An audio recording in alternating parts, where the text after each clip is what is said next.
Good morning and welcome back to Mean Green Game Day. We are so glad you're here joining your home game crew. I'm your host, Michelle Brooks, and I'm joined by analysts Justin Ballou, Connor Hibbett, and Jaelon Jackson. Now let's get down to it. I know we're all here because of the Mean Green. We're going to talk about a lot of other things today, but the Mean Green. We opened conference play today, but let's talk about what happened last week. We had a tough loss against SMU, but we were trailing by a point at halftime. What went wrong, and can UNT bounce back from this? Well, you said it right there. I think this game was a lot closer than the final score indicated. We were in it for pretty much the entire first half, up 3-0 to end the first quarter, up 6-0 because they kicked another field goal for most of the second half, only trailed by 1 point at halftime, as you mentioned, Michelle.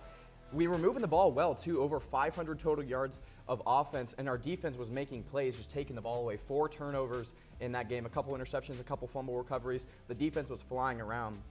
The bottom line, the reason we lost the game was you just can't have self-inflicted wounds and expect to beat a team like SMU. It was a red zone interception by Reuter when the team was trying to get some momentum back in the game. It was some blown assignments on defense that led to long SMU touchdowns. You had 14 penalties for over 100 yards. That can't happen against a team like SMU.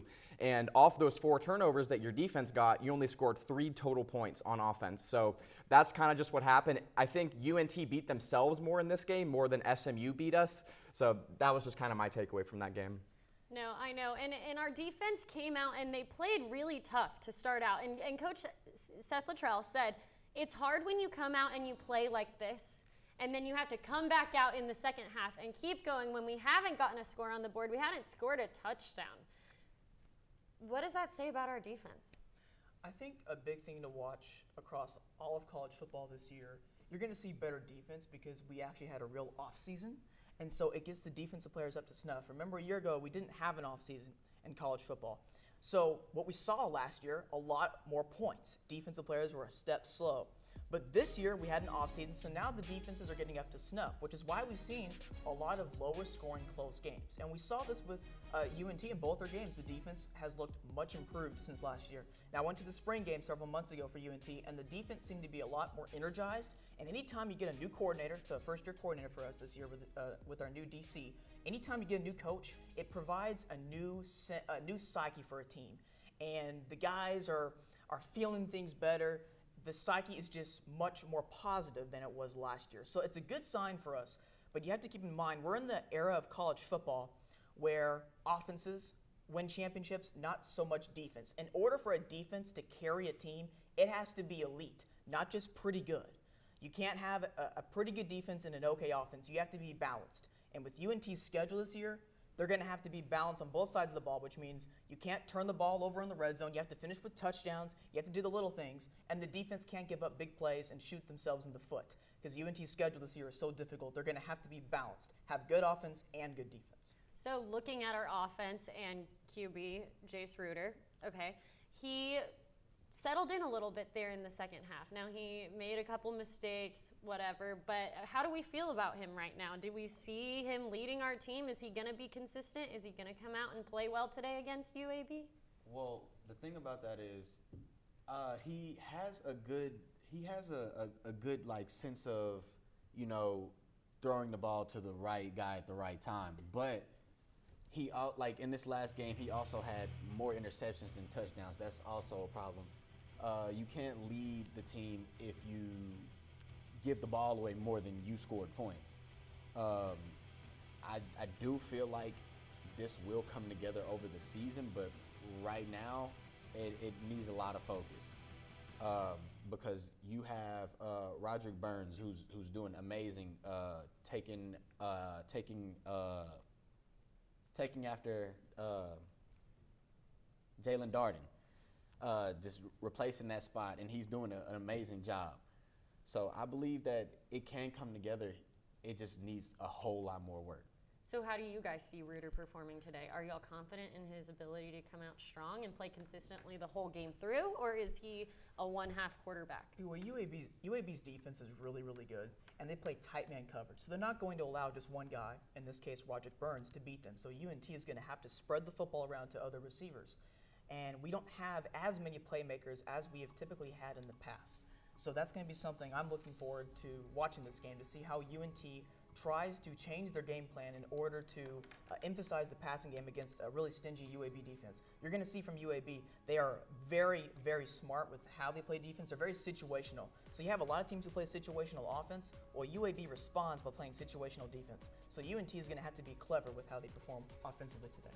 Absolutely, a tough task for Reuter today, and I think it's through these first 2 games, it's kind of been a mixed bag from what we've seen from Reuter, because he's done some really good things, but he also has a lot of things that he has to improve over.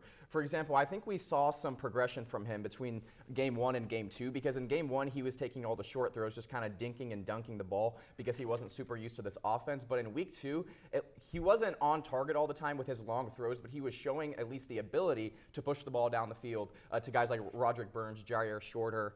4 interceptions on the season is a little bit concerning. It seems like when he misses his receiver, he seems to miss bad. And a lot of those balls are just fluttering right into the defender's hands. So some consistency issues to clean up with Reuter. But you guys mentioned Roderick Burns. I think it's terrific that through 2 games he already has his guy. He already has his guy that he can kind of rely on at that wide receiver position. Roderick Burns is off to an incredible start. 2 straight games to open the year of over 100 receiving yards. And he had 19 targets in that game against SMU. You guys realize how much 19 targets is? Reuter was throwing his way like every single play. And Burns has 18 receptions this year, which is actually 3rd in the entire nation, and currently leading Conference USA. He's over 250 yards for the season and averaging over 14 yards a catch. So he's kind of been that big play guy so far, and I expect that to continue because Reuter clearly likes the chemistry between him and Burns. So Burns, I will say, he's on a high for some career highs, right? So 2 games in a row he's done it. So he's going to come out today really strong? We know that. Is he the coming Jaelon Darden for UNT? Is he what we need? Burn the defense. Yeah, right? he's going to burn the defense. Anyone else you guys want to really point out today for how UNT's offense is going to play? Well, you mentioned Roderick Burns, and I know Jaelon touched on Jaelon Darden from last season. I think coming into the year, we thought the guy that would fill his shoes was going to be Jair Shorter, because he had an injury last year that kept him out of pretty much the entire season. But in 2019, he had a career year. He was averaging like 20 yards a catch. Just an insane season from him. And last year, I think we kind of we noticed when he wasn't in the lineup, because Jaelon Darden was just kind of doing everything for our receivers. But it's interesting that Roderick Burns has been the guy so far. I think if Austin Ani was starting these first 2 games, the guy would have been Jair Shorter, but I think Jair's due for a big day one of these days, so hopefully it's today. No, I agree. I like Shorter. He's broken his own career highs last week at SMU, so he's definitely, but he's young, so we have to see how he blends. Now, back to defense a little bit real quick, guys. What's our defense going to do? They can't carry us through alone. We know that, so what's going to have to happen? Stopping the run is going to be the key thing, because UAB has some questions at receiver, so they're working in new receivers this year. So it's going to be kind of a work in progress to begin the season. So they're going to rely on their running game and a senior-laden offensive line. So UNT performed well against SMU in the run game for the majority, but they allowed too many big plays. So they can't allow the big play against UAB. So they're going to have to keep UAB in 3rd and longs, which means, again, stopping the run on 1st and 2nd down and forcing UAB to pass the ball in 3rd and obvious passing situations, which is not what they want to do.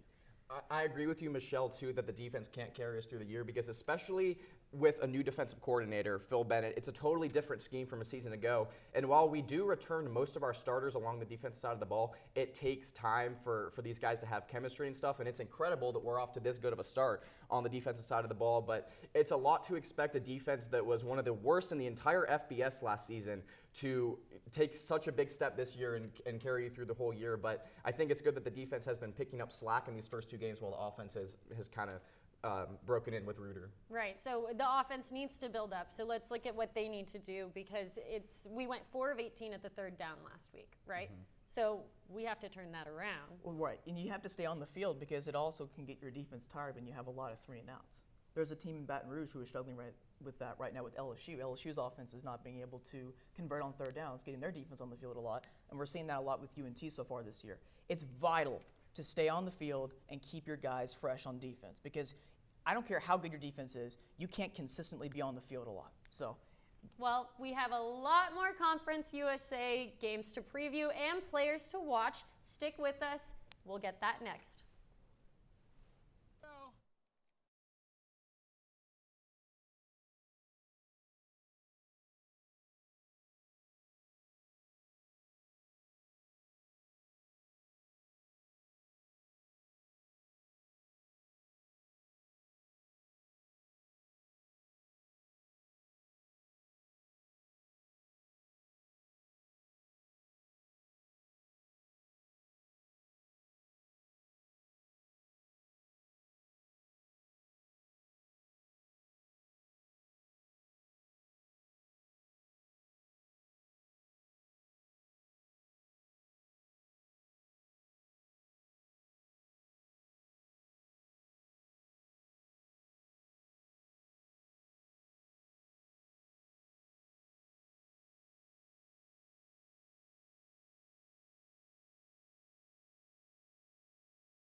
Thanks for staying with us. Now, Conference USA is ramping up. We have 2 conference games this weekend. It's week 3 of college football. What's happened so far? Justin, break it down for me. Conference USA. Well, you're right. Conference USA has been showing up so far this season. And in week 1, we saw 2 conference teams have upsets. Charlotte beating Duke on their home field, an ACC opponent who a lot of people had high expectations for coming into the year, the Blue Devils. And how about UTSA going to Illinois and taking down the Fighting Illini, kind of sending their season into shambles now since they're 1-3 after that loss. UTSA brought back their quarterback Frank Harris and their running back Sincere McCormick, who pretty much do all of their work on offense. Those 2 guys are their workhorses. Back for another year. I think UTSA is one team to watch out for in conference this year. Scary team, experienced team. Look out for them. We don't play them until the very last game of the year, but I think UTSA is one to watch out for. And then last weekend, we didn't see upsets from Conference USA, but how about the showing from both Middle Tennessee and Western Kentucky? With Middle Tennessee, they end up losing the game to Virginia Tech by a pretty substantial margin, but in the first half, they kept that game very close. Their defense was flying around. We know how tough of an environment Virginia Tech is with the Enter Sandman and everything that comes with that. Middle Tennessee State pretty much shut them down in the first half. They only trailed by 7 points, 7-6 at halftime. They allowed 13 points in the first half total, only 7 points at the very beginning of the game. And, they held Braxton Burmeister, who had lit up his previous opponents the previous week, to 14 of 24 through the air. So I think very impressive showing from Middle Tennessee State's defense in that game against Virginia Tech last week. And then Western Kentucky, they end up losing the game to Army 38-35, but that does not tell the story of this game at all, because Army led in the fourth quarter 35-14. And Bailey Zappi for Western Kentucky, their quarterback, just turns it up a notch, leads them all the way back to having it tied, nearly tied in the fourth quarter, and they lose by 3 points. Impressive showing from him, over 400 yards and 3 TD passes. Western Kentucky now, their next 2 games are against Indiana and Michigan State, so they have some upset potential if they can continue the course of where they're at now. And someone that I feel like, Connor, I know you're about to go right into this, quarterback Bailey Zappi. He was week 2 Offensive Player of the Week for Conference USA. So he is a big name to watch, and I know he's on your list. Do you want to talk to us about him? Yes. Last year, Bailey Zappi played for Houston Baptist, performed very well against UNT's defense, performed well against Texas Tech's defense, and he's a player to watch out for certain this year. And as he transferred to Western Kentucky from Houston Baptist, as well as his receivers from Houston Baptist. Now, you look at the Conference USA East Division, the division that Western Kentucky plays in. Marshall's going through a little bit of a transition. They lost a lot of their star players from last year. They did return their quarterback, but he was inconsistent last year. They have a new coaching staff. Florida Atlantic, they have a coaching staff that's in their second year, but you can basically say first year because of the COVID year last year. They're going through a quarterback transition. Western Kentucky is a team to watch for this year. As you mentioned, Justin, they get Indiana at home this season. Indiana is going to be coming off the Cincinnati game and right before Indiana plays Penn State. So it's a tricky spot for Indiana. I'm not saying Western Kentucky all the way in the upset, but it's definitely an intriguing game to watch for. And again, Justin, you mentioned they have a road game at Michigan State. Michigan State's secondary is very questionable, so that's also an intriguing matchup. Western Kentucky is definitely a team to watch for this year. They already had good defense, and now you couple that with their offense with Bailey Zappi. Bailey Zappi is top 5 in the country right now in passing yards. I definitely think the Hilltoppers could be on top of the East Division by the end of the regular season. Well, and here's the thing, they have a bye week this week, so they have some time to prep for these other big games that are coming up and everything like that. Now, y'all have talked about already, Marshall, they had 700 offensive yards last week. Justin, I know you're hot about one of their players. You want to tell us? Their quarterback Grant Wells, coming off his season last year where he passed for over 2,000 yards, 18 touchdowns, only 9 interceptions, and he put up an over 140 QBR for the season last year. That's a really impressive number there. And Connor mentioned Marshall losing some players. They lose Brendan Knox, who was their workhorse back, put up a bunch of yards, carried the ball a ton for them last season. So already a lot more put onto Grant Wells' shoulders coming into the year. He's thrown the ball 77 times already this season, almost 680 yards, 3 touchdowns, but 3 interceptions, something that he needs to kind of clean up. I think we're going to learn a lot about Wells in the next 2 weeks because they play Eastern Carolina, who's 0-2, but they played both Appalachian State and should have beat South Carolina. They played both of those teams very tough so far to open the year. And then their next game, Marshall is at App State after that. So I think 2 big tests for quarterback Grant Wells. I think we're going to learn a lot about what kind of guy he is, if he can carry the load for Marshall, because their season ended last year on kind of a bad note. They lose to UAB in the conference game, and a lot of their guys end up leaving after that. So a lot more on Grant Wells' shoulders this year. We'll see how he performs in these next 2 weeks. Now, we've touched on some two big quarterbacks, both with 70% completion rates. The great quarterbacks. Jaelon, who are you watching? Are you watching a QB right now? Who should we watch? I'm actually not watching a QB. I'm watching a wide receiver, Zachary Franklin for UTSA. Zachary Franklin was the third-ranked receiver last year behind Jaelon Darden and Jacob Cowing for UTEP. Now, it is very rare that you see a receiver get majority of the yards from the quarterback. It's usually spread out, but he literally has over 50% of their quarterback's passing yards, with the quarterback having 398, and he has 232 on the season, which is a third of what he's done before. So he will be a top player to watch for me this year. Throw him into the mix of Sincere McCormick and Frank Harris, who I mentioned. And I mean, I think UTSA is a sleeper this year. Do you guys agree with that? I totally agree. In fact, they're one of the bigger super senior teams to watch for this season. And this was a topic that I talked about last week with the road crew for Game Day. But the super senior teams this season are kind of starting on a higher pedestal. You look at last year. Remember last year we had COVID and eligibility did not count towards player status on the field. So they could have been a redshirt freshman, they could have been a redshirt senior, fifth, sixth-year guy, and they can come back for another year. So the teams who already had good seasons last year and brought back everyone, particularly the super senior teams, you got one in Nevada from the Mountain West. We know about Coastal Carolina, ULL, and Cincinnati. But UTSA is another team to watch for. They don't have the Cinderella capability that the others do because of their strength of schedule, but they're still a team to watch for and definitely a breakthrough team and a feel-good story kind of team. Right. And Jaelon, I'm glad that you pointed out Zachary Franklin out of UTSA. He's from Cedar Hill, right out of DFW. That is a born and bred football school right there. He's a hard worker. And every week, if you look at the Conference USA stat lines, he is working his way up in receiving touchdowns, yards per game. So he's definitely someone that I agree it needs to be watched. Now, we play UTSA right there at the very end of the season. What is it, senior night for us? Yes. Is that? Yeah? Okay, so should we even bother be looking ahead right now, or should we focus just on us? Well, we need to focus on us because, again, that's the last game of the year. Things could be very different at that point of the season as well. You know, UNT has a very rough schedule coming up ahead of us, so who knows where we're at that point. UTSA, I know, might actually even win the division this year, honestly, with everything that's going on in the West. UAB is going to be tough, but UTSA might be up there and they might overlook us in that last game of the season, but obviously a long road away from that. We need to take care of business this weekend and beat UAB. Want to piggyback off of what Justin just said. UTSA is a team to watch for the West Division. They play UAB at home. UAB is not quite as good as a road team as they are at home.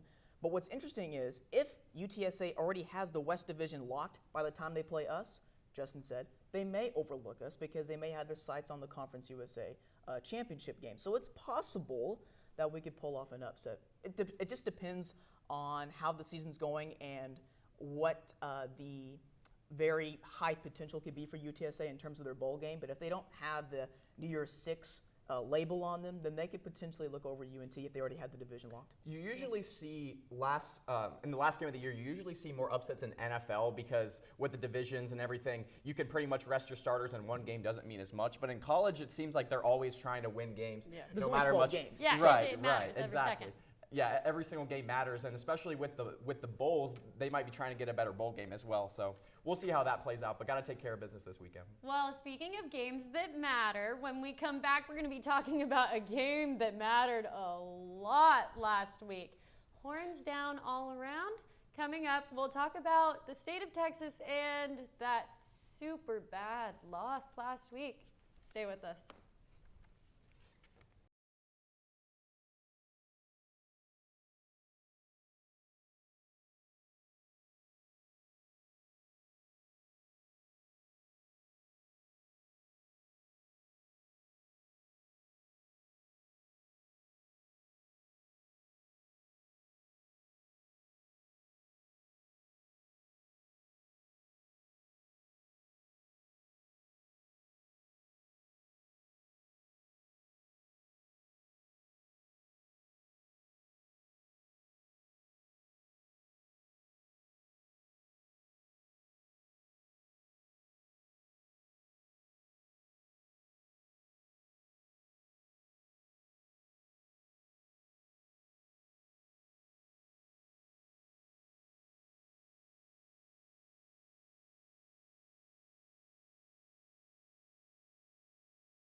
Welcome back to Mean Green Game Day. I'm your host, Michelle Brooks.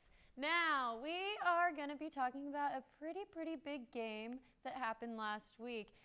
Some are saying it was kind of embarrassing for the Big 12. Very embarrassing for Texas. Justin, your take, Texas, should they be embarrassed? How bad? I think they should be, but first of all, what a moment that was for Arkansas, because Arkansas has kind of been one of those forgotten teams of the SEC. The SEC has become so top-heavy with the top dogs, and the bottom dogs are kind of just been forgotten. Arkansas has been one of those teams over the last few years, so this was kind of the game to put them back on the map. It got them back in the rankings for the first time since 2016, the first time they've beaten a ranked opponent since 2016, which doesn't sound that bad, but the fact that they play in the SEC and they're playing ranked opponents every week, that's pretty bad. So big moment for Arkansas. And for Texas, what a rude awakening and a rude welcome to the SEC, because if you play this bad against Arkansas, imagine how it's going to be when you actually get in the SEC in a few years. Arkansas just completely dominated this game in all forms. They were up by 26 in the fourth quarter, and it got so bad for Texas to where Steve Sarkisian ended up pulling the starting quarterback and putting in Casey Thompson, who they thought was going to start at the beginning of the year. So this game not only was a loss, but now there's quarterback controversy in Austin, the last thing they needed. So speaking of the quarterback controversy in Austin, what I heard is that Casey Thompson is our new starting quarterback. That's correct. So that's kind of interesting after a loss like that coming from there. How do you feel? Whether it's bottom dogs from Mississippi State or bottom hogs this year, you're probably looking at those two teams to finish at the last two spots in the SEC West this year. Of course, Auburn has a very difficult schedule, so we'll see how their season turns out. They play Penn State today. But Texas, they had a rude awakening of what their life is going to be in the near future.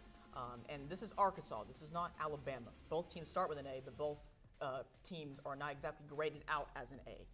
So Texas, you have to keep in mind, though, with this season, that was Arkansas' Super Bowl, so they just won their biggest game of the season, you could argue.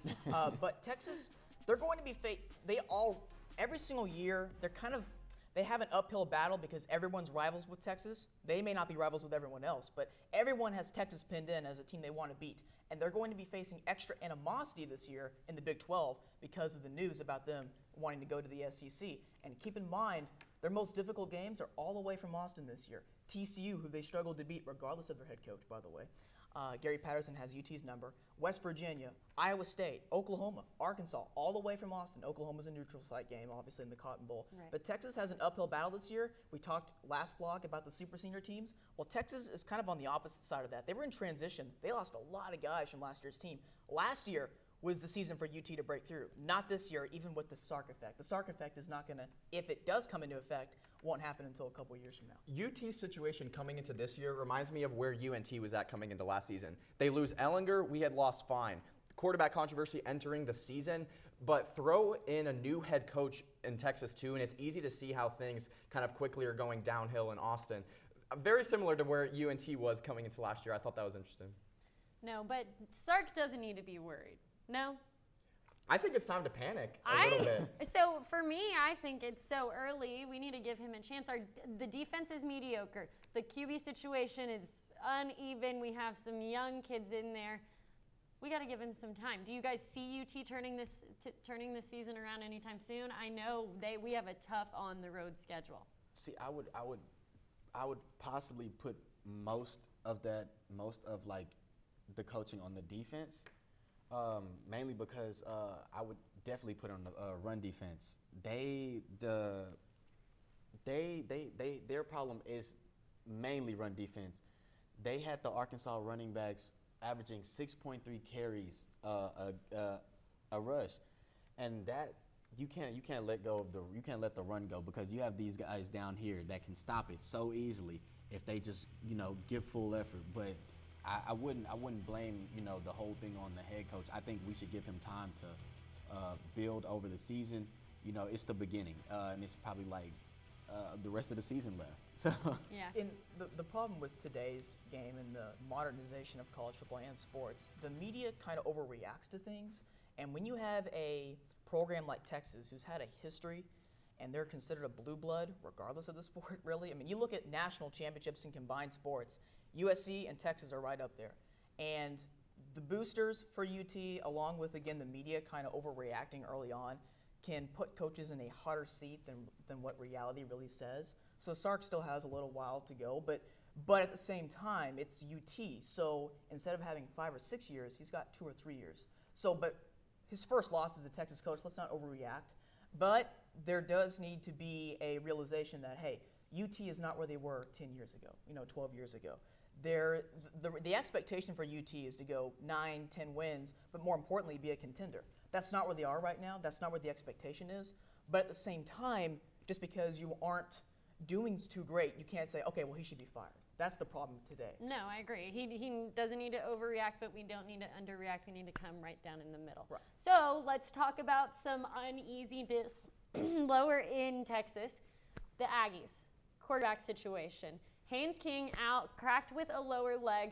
Jimbo Fisher said there is no timeline on when he's going to return. He's not going to rush his players back to the field. He wants healthy kids. And with a player like that, you want him to come back healthy and rested. So we're looking at Calzada.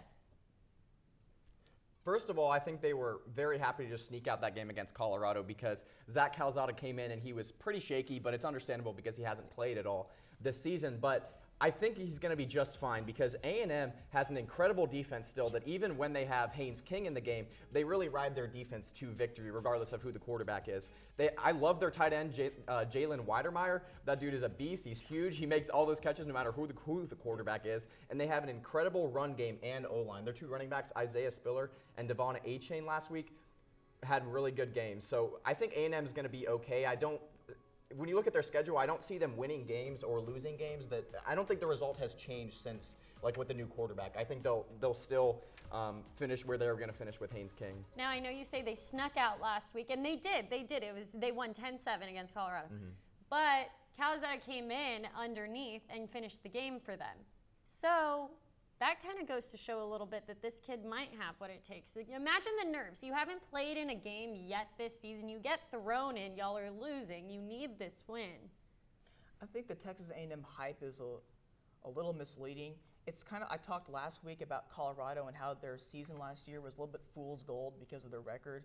It didn't really indicate what they were as a team. I think the same could be said about Texas A&M's success last year. They had 8 SEC victories, 5 of which were against teams with a losing record, and 2 of the other 3 wins were against LSU and Auburn teams who had their worst seasons in recent years on paper. So, and we're talking about LSU, probably their worst team since 2001, 2002, and Auburn their worst team since 2011, the year after Cam left. So I think the A&M's hype needs to be brought down a little bit. Still a program that's trending up with Jimbo Fisher. Recruiting has improved. But I don't think this is a team that 11-1, lose to Bama, contend in the SEC West. They're not there yet. Think about it like this. 2019 A&M schedule was very difficult. They played Clemson, the non-con, Georgia from the East. They went 7-5 that year. Obviously, Auburn and LSU had their really good teams in that year, and then still lost to Bama. I think if you were to look at the 2020 Texas A&M team and give them their 2019 schedule, I still think you're looking at a 7-5, 8-14. With a 2020 Texas A&M and a 2019 landscape of college football, it's not so much about A&M improving as much as their schedule was more beneficial. So, Jaelon, are you just as underwhelmed by A&M as Connor is then? Because I know that a lot of people feel that way, exactly what you just said, Connor. Well, I feel like A&M right now, the quarterback isn't a big deal. I feel like this guy, like you have to put hope in your players. I feel like this guy will be doing pretty good over the season. He'll pick up the slack as the starter comes before the starter comes back. He'll pick up whatever slack, because I'm pretty sure they're working with this guy just as much as they're working with their number 1 guy. He's going to get those exact same reps while the starter guy is in recovery, but he's going to work on it. And remember last year, real quick, yeah. A&M rode their offensive line and Kellen Mond's experience, and they played against teams who, regardless of who the starting quarterback was, they were probably going to beat. But remember, they rode that offensive line. They would play in a phone booth. They would hog the clock, and the score at halftime would be 14-10. And then by game's end, they would win 31-17. It wasn't like out of the water impressive, but they were just doing what they had to. And now they lost 4 starters off that offensive line and have a new quarterback. And now you play Alabama still, but then you play all their intriguing games: Colorado, Arkansas, Missouri, LSU are all away from College Station. And by the way, I don't see them losing to Auburn this year, but Auburn has yet to lose while going to College Station. I think A&M's improving as a program and for the future, but when you talk about 11-1 playoff team, I don't think they're there quite yet. Well, we'll see down in College Station, but right here in our backyard, I really want to cover Fort Worth, TCU, the Horned Frogs, okay? Justin, I know you've got a lot to say about the Horned Frogs right now. Well, new quarterback Max Duggan is electric through 2 games, and I have seen enough from this Horned Frogs team over the course of these first 2 games that I can put my name on a take for this season that TCU finishes with more wins and thus a better bowl game than UT. If we pull up the schedules for both of these teams, let's start with Texas first. Texas plays Rice and Texas Tech over these next few games, so they'll probably win those 2, but they're at TCU. Connor mentioned TCU is always a tough out for Texas, no matter who the coach is, and especially in Fort Worth, I see TCU taking that game. Then they play Oklahoma. I'll give them a loss there. So they're at 3 losses coming into the Oklahoma State game that I think they take care of business. Maybe they beat Baylor, but they're in Ames the next week. They'll lose to Iowa State. They play at West Virginia later in the season. I see 7-5 for Texas. And if we look at TCU, they have a bye week this week. 3 weeks into the season, they're on a bye week. So they can go back and clean up some things with new quarterback Max Duggan and come out firing against SMU next week in the DFW cross showdown matchup. Texas, I just gave that win to TCU. At Texas Tech, they could get a win there. Texas Tech hasn't been super impressive. At Oklahoma, okay, you probably lose that game. Home for West Virginia, Mountaineers aren't that good on the road, so I'll give them a win there. And I see them losing at Kansas State, at Oklahoma State, and at Iowa State, which gives them 4 total losses on the year. 8-4 for TCU, 7-5 for Texas. TCU to a better bowl game. All right, well, when we come back, we're going to deep dive down into Denton. Today, UAB and UNT will take each other off right here at Apogee Stadium. We will preview that for you when we get back.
Thanks for sticking with us. Welcome back. I'm your host, Michelle Brooks, and I'm joined by analysts Justin Ballou, Connor Hibbett, and Jaelon Jackson. Guys, UNT takes on UAB today, our first conference opponent, okay? UAB crushed Jacksonville State earlier this season. Big FCS opponent. They lose to Georgia last week, but what did we expect? How are we feeling about this game? Well, it's a big opportunity for UNT on home turf to take down the defending conference champions from a season ago. This is a UAB team that over the last 4 seasons has just dominated the West Division, 18-3, an 18-3 mark over the last few years. 1-4 all-time UNT is against UAB. So they've had our number, they've had the division's number. I think this is going to be a tough task, and I think this is almost a must-win for UNT. And I think it's almost a must-win for Seth Luttrell because looking ahead on the schedule, which is something we can't do, we got to just focus on this game. But looking ahead on the schedule, our next 2 games, we're at Louisiana Tech, we're at Missouri. We're going to be hefty underdogs in both those games. Then after that road trip, we come home for Marshall and Liberty. 5 tough tasks with UAB in this game, but I think with it being the start of conference play, it's a huge message, or it's a huge chance to send a message to the rest of conference that we're not going to be bullied around this year. Our defense has a big opportunity to go against a pretty good offense and show that it's got what it's got these last 2 weeks. It's been really good, so we'll see how it goes this weekend. And UAB is coming into their 3rd straight road game. They're coming off 2 straight road games against Jacksonville State and Georgia. And guess what? They've got another road game next weekend at Tulane. So this is an intriguing spot for UAB. It's not going to be one of those matchups where UAB comes in 100% physically and mentally prepared. Not saying that they won't be prepared, but you can't look at UAB's schedule and say, okay, well, there's nothing intriguing about that spot. It's a interesting spot for the Blazers, and I think it's a beneficial spot for the Mean Green. I'm not saying you can pencil in a W for UNT, but it certainly makes it more of a matchup where you can say maybe because of the psyche for UAB, it gives UNT a better chance. So UNT's knack for racking up penalties right now then against a defense like UAB where they're solid. I mean, Georgia exception, but other than that, UAB has a solid D. We have to stop the penalties today. What is it going to take? Well, I feel like that's just a discipline thing. Honestly, last week we gave up over 100 yards in penalties. We went 17 penalties for 146 yards. That's crazy. That is ridiculous, actually. There aren't many teams that put up that much yards in penalties. So honestly, it's straight discipline. No false starts, no pass interference. Just literally, it's straight discipline. That's not something you can give up, especially with a good team like this who's going to perform and may outperform you. Like that's when it comes down to discipline. When skill is equal or they can battle it out, it's down to discipline. Who is gonna carry the play out? Who is gonna catch the ball? Who is gonna make sure they don't get that false start or that pass interference? They just have to clean up the self-inflicted wounds. You have to give yourself a chance against teams like SMU last week, UAB this week. You can't be beating yourself. You have to at least give yourself a chance and play the other team and not be playing yourself and crossing yourself up with penalties. I think if we give ourselves a shot this weekend, I think it'll be a lot closer game than if we're turning the ball over, committing penalties, as we said. So do we see this game starting off as another low-scoring game? Last week against SMU, there was not a lot of offense to start off. We had 2 field goals from Mooney, and then that was the bulk of our points in the first half. So that being said, how do we come out without... For any game that UAB is involved in, I always go the under for the first half in their games because they play in a phone booth offensively. Like Texas A&M did, and I talked about how they did last year, that's how UAB plays. They rely on their offensive line and run game. And if you look at a lot of their games, even if they're scoring 38 points, if you look in the first half total, they'll score 10, 14 points in the first half because it takes a little while sometimes to get those points put up on the scoreboard. So they'll take off 7 to 8 minutes and finish either with a field goal or touchdown, and then maybe they'll have to punt. And then they're midway through the second quarter, they've got 7 points, but maybe they have 180 yards of offense. So I think it will start off as a low-scoring game. I like UNT's ability to at least contain their run game. And like I mentioned earlier in the show, UAB's receiving core is questionable. So maybe UNT can load the box and keep themselves in the game. Well, that's actually one of our biggest problems, though, with the run. Like last week against SMU, we gave up 225 rushing yards. That's within 100 yards of how many passing yards we gave up. So they're actually doing pretty good against the pass, but it's the run that we need to worry about. The good thing, though, in this game is that UAB doesn't have the playmakers that SMU does. If Right. SMU breaks a play open, they can make you pay for it. They have the guys with that top end speed. Not saying UAB is not talented. There's a lot of talented guys out there, but UAB is not as talented as SMU is in terms of the big play ability. So key players to watch then. Let's talk about UAB first. Head coach Seth Luttrell this week said, these guys are twitchy on defense. Are there any defensive players for UAB you guys think that we need to keep a big eye out for today?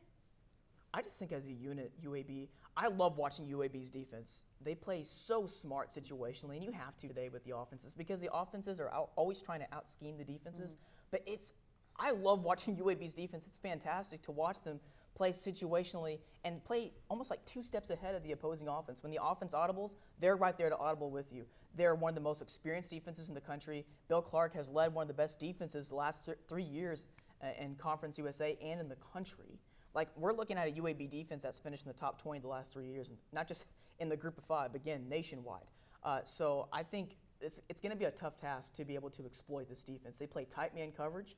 Perhaps instead of us having the pass interferences, maybe we can draw some PIs on them. Yeah, I would hope. I would hope. So offensively, who are we looking at then for UAB? Are you guys threatened by anyone who's the key player there? There are 2 running backs, Dwayne McBride and Jermaine Brown Jr. This is a UAB offense that pretty much they love to run the ball, and they pretty much run their offense through the run game and through their play-action game. Great offensive line. Both of these running backs so far, Dwayne McBride and Jermaine Brown Jr., both over 100 yards already on this season. Spencer Brown, their running back last year, carried most of the load. He graduates, so questions coming into the year about the running back position. It looks like they're going to employ both of the guys throughout the season, keep each other fresh, so we'll see how this goes tonight. UNT run defense, as we already mentioned, not the best. So that's why I'm looking at these 2 guys to possibly have a big night. Hopefully not. Our run defense was one of the worst in the entire nation last year, so I think this could be the day where we get absolutely run all over. I hope that's not the case. I hope our defensive line is stout. Phil Bennett looks like he's doing a good job with stacking the box and knowing when to scheme up different blitzes, different coverages, that type of thing. So the 2 running backs for UAB is who I'm looking at. UAB's, again, they're going to play in a phone booth. They're going to have long extended drives. If UNT can hold them to field goals in the red zone, that would be ideal to keep us in the game. We can't give up these 9-minute drives and then give up 7 points. But if you give up a 9-minute drive and only give up 3, you put yourself in a better position.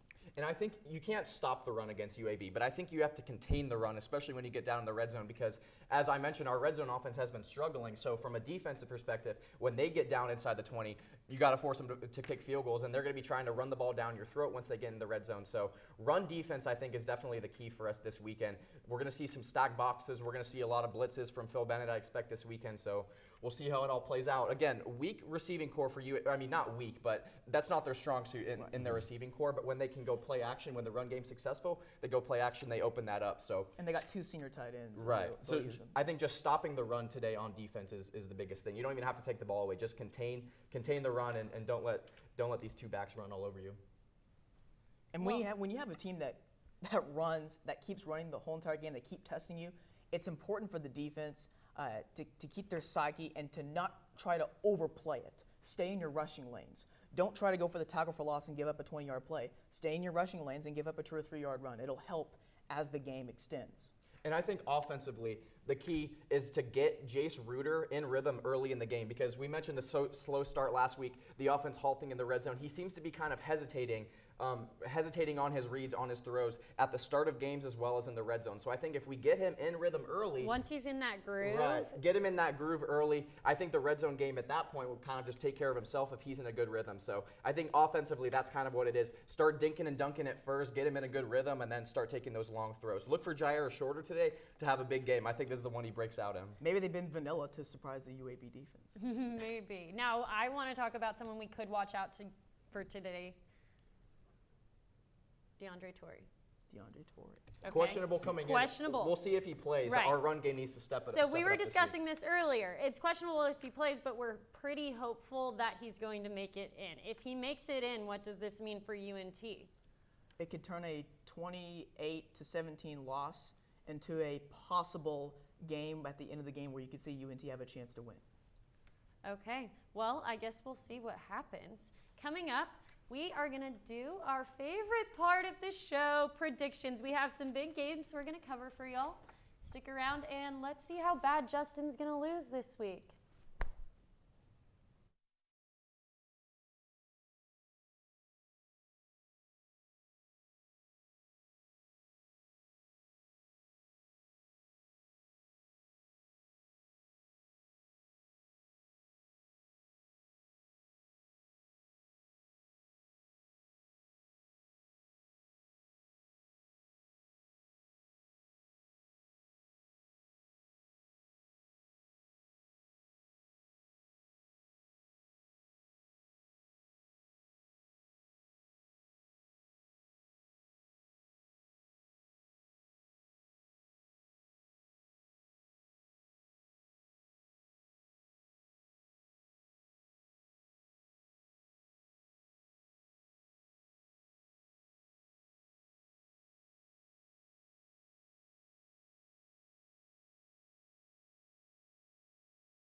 Welcome back. Thanks for sticking around with us today. It has come time for our favorite segment of the day, predictions. Now, there's some big games this weekend, but the first game that we are going to talk about is Notre Dame versus Purdue. You have number 9 at home.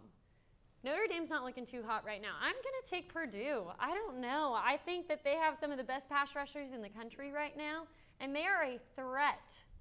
Notre Dame's sleeping. I'm with you, Michelle, 100%. Jack Cohn, the transfer quarterback for Notre Dame from Wisconsin, has not looked that good so far. And Notre Dame very well could be 0-2. Yeah. Week 1, they sneak out that game against Florida State. Last week, they sneak out the game against Toledo. I think this is the day that they get upset. It's a total look-ahead spot for Notre Dame because their next 5 games are against Wisconsin, Cincinnati, Virginia Tech, USC, and UNC. Yeah. They are not focused on this Purdue team at all, so watch out for the Boilermakers today. You mentioned it, good defense. Jack Cohn's going down. George Karlaftis, the defensive end for Purdue, like you mentioned, Michelle, Purdue has a great pass rush, and Karlaftis is going to be going up against a third-string left tackle for Notre Dame in this game. So that's obviously a matchup to watch for. Karlaftis might get a couple of sacks. Another thing to watch for is this is a one-dimensional Purdue offense. They love to pass the ball. They struggle running the ball. You talk about a Notre Dame defense who struggle to stop both the run and the pass, but it benefits Notre Dame here. First of all, they're playing at home. And second of all, more importantly, though, they're playing against, again, a one-dimensional Purdue offense that really wants to pass the ball. So it can help the focus of the Notre Dame defense to know what they can do situationally. I got Notre Dame in this game, although there's definitely that upset feel in this. But Notre Dame's they're in for a long season based on their schedule that Justin just previewed for you a couple seconds ago. But I've got Notre Dame taking care of business at home in a close one. I'm not going to lie to you. I also have Notre Dame. I do believe that they will have challenges this game due to the pass rush, but I do believe that they deserve a chance. Not many people are going for them because they haven't looked too hot the first 2 games, but that's who I'm going to stick with. So Notre Dame comes off a long camp, and then they go straight into their game at FSU, and then they barely win. They barely beat Toledo. I don't see it personally. I think that they're tired. They are not ready. Now, moving on, I want to preview another game that's going to cause us some problems, okay? Whiteout game, college game day, game of the week. Auburn versus Penn State. I'm going with Auburn. I am going with the upset. I know it sounds crazy, but down there in Happy Valley, Bo Nix is in his element. He's going to be down there, and he's going to be thriving. They come from playing at Auburn to there. It's pretty comparable. I don't know. I'm going to have to disagree with you, Michelle. I'm going with Penn State in their whiteout game. This is the problem that I look at for Auburn. They love to run the ball, and Penn State's strength on defense is their run defense. They give up less than 3 yards a carry. So I think definitely a tough task for Auburn going into this game. Bo Nix is only 5-7 in his career on the road, not a great road quarterback, and I think they're going to try to run the ball, and Penn State's not going to have any of it. So give me Penn State in their whiteout. Auburn has not been tested yet this year. They've played Alabama State and Akron, and no offense to the Tigers, but there's a lot of teams who could put up the stats that they did against those 2 teams. I've got Penn State in this game. The whiteout is back, and it's going to be more electric than it ever has been before. Bo Nix, like you mentioned, Justin, he does struggle on the road. The Auburn receiving corps was a question coming into this year, and I think it's going to get put to the test this weekend against a stingy Penn State defense, both the run and their pass defense. Statistically, their pass defense is not great because they kind of play a all-or-nothing kind of defense on the back end, but I think that all-or-nothing defense, with that atmosphere tonight, I think it's going to pay off. I got Penn State at home. I also have Penn State. The thing about Penn State is they are a great home team. Whenever they play at home, they always show up and show out. Within the past 3 years, they haven't lost many home games. They've actually just been, doing their assignments on offense and defense. Defense is actually the key for Penn State. They will be the ones to win the game. So I'm going to argue with you guys really quick before we preview another game. Bo Nix, yes, okay, in the past, he has gotten recently a lot more comfortable in the pocket. They're paying a 7-8 man coverage protection, and they're willing to do that. Right now, Auburn is leaders in yards per carry in the country, okay? I'm telling you guys, they are a threat. But Penn State's right up there in rush defense. And I think good defense, especially with Penn State, trumps good offense, especially in that environment. I guess we'll see. Moving on, let's preview our next game. Big game, big game. We are going to go with ASU, BYU. Okay, I have BYU. I like BYU. I have liked BYU. They're at home. They're comfortable. I don't know. I think this is going to be a good one. I'm going to disagree again with you on this one. Two teams that love to run the ball, but ASU's defense so far this season has just been flying around. Yeah. They're only giving up 83 rushing yards a game through the first 2 games of the season. And this is a BYU team that again, like UAB, starts with the run. So I think just that's a bad matchup for BYU. It's their whiteout, also another whiteout happening tonight. But I think ASU goes in there and takes them down. ASU runs that kind of play action, establish the run, open up the play action kind of thing like UAB does. And BYU's rush defense is not the best, so give me ASU. Not a great matchup here, I think, offensively or defensively for the Cougars. Their pass defense is kind of suspect. It's going to be put to the test with Jaden Daniels, the quarterback for Arizona State. Like Justin said, Arizona State's defense is also playing very well. I think with with BYU coming off the high against Utah. By the way, shout out to the Cougars finally beating Utah for the first time since 2009. Coming off that high, though, I like Arizona State in this game. Well, I'm going to go BYU. Well, the thing is, Arizona State has not given up many offensive yards. Has not given up many yards on defense. But I believe BYU will be that first challenge for them. I don't think they've had much of a challenge the first 2 games. So BYU will be the ones to test that. So this is the first time these teams are meeting since 1998. I see the game being very close, and it could go either way. Now, it's time for our last prediction, and arguably the most important one here down in Denton. UAB, UNT. I am selling my soul to the mean green. I am going UNT all the way. We have to represent our school. UNT. I don't like this matchup for UNT on either side of the ball, especially last season. These balanced offenses like UAB likes to run just gave us so much trouble. And the defense has looked great so far this season, but I think they're due for kind of a game where the offense has to carry. And against a UAB defense, I'm not confident that tonight can be that night. So I'm going to take UAB here. I think if we get to 1-4, like I said with our schedule coming up, I think if we get to 1-4, that's when we start talking about Latrell C being hot. So I think a huge game for him tonight, but defending conference champions coming in, I'm going to have to go with them.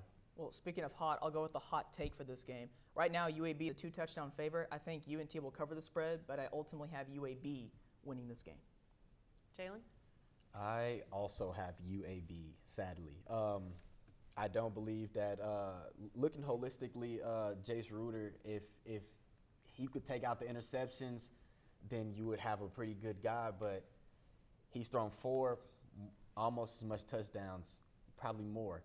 But that's going to be the big issue. Well, it looks like I am the only one here with school pride. Kind of sad. It'll be funny next week after UNT beats UAB today. And Justin, you will lose again. You can catch UNT playing UAB on Stadium tonight at Apogee Stadium at 6:30. Make sure to follow us on social media at NTTV_sports. Thanks for joining us. Have a good one.